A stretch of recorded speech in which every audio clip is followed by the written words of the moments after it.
Alright, so I've got my 5.0 truck plenum. Well, it's upside down, but it's cut open now. The divider plate is cut open. I do kind of wish I took it about an inch further toward the throttle body to be able to get to these ports to open up that pinch. But basically, just like opening up the cross section area, there's not a lot of thickness to the runner. Worst case scenario, you could epoxy that, but like this pinch right here, just opening up the cross sectional area, kind of trumpeting these out. They are kind of shaped like that already, but focusing on toward the throttle body. But I figure the throttle body tunnels have been opened like 15%. And I think stock, yeah, because now they're 61 millimeter. So those have been opened up to the new throttle body. So I figure these will increase about 15%. There's also this lip here that makes it flush with the roof and the floor.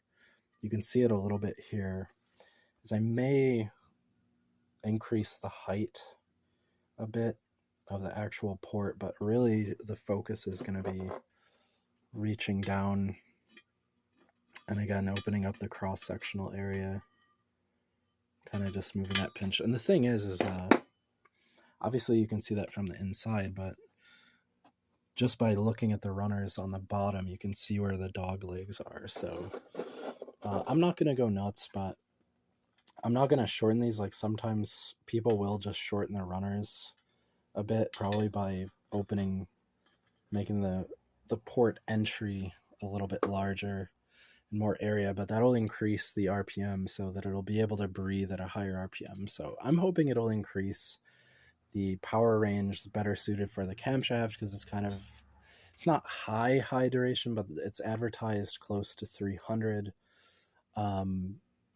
So the cam is good till about 5,500 RPM. This intake is good till like 5,000. So trying to squeeze maybe a couple hundred or so RPM out of it just by opening that up. Like I don't think it'll lose too much velocity to where it's losing low end torque. And again, it's running on a 3,000 stall converter. So even then, it's definitely going to be launching very decently. So it's just enough to kind of tune the intake, and overall it'll make more CFM anyway and have better potential for different heads in the future. Even if I did like a ported GT40 over an E7 and picked up like 20 CFM or so. But this will definitely be future proofed for like if I ever did go crazy and get AFRs or something like that. So yeah, I'll make it look nice and pretty too. The divider plate doesn't go back in, so now this is just an open deck.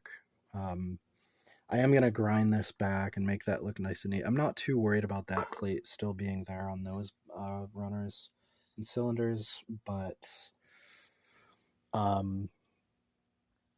basically then, you don't have to worry about that.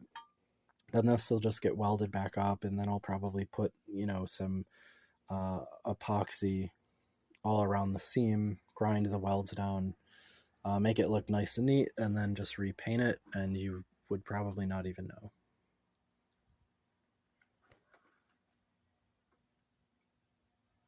So sorry, my phone froze for a second.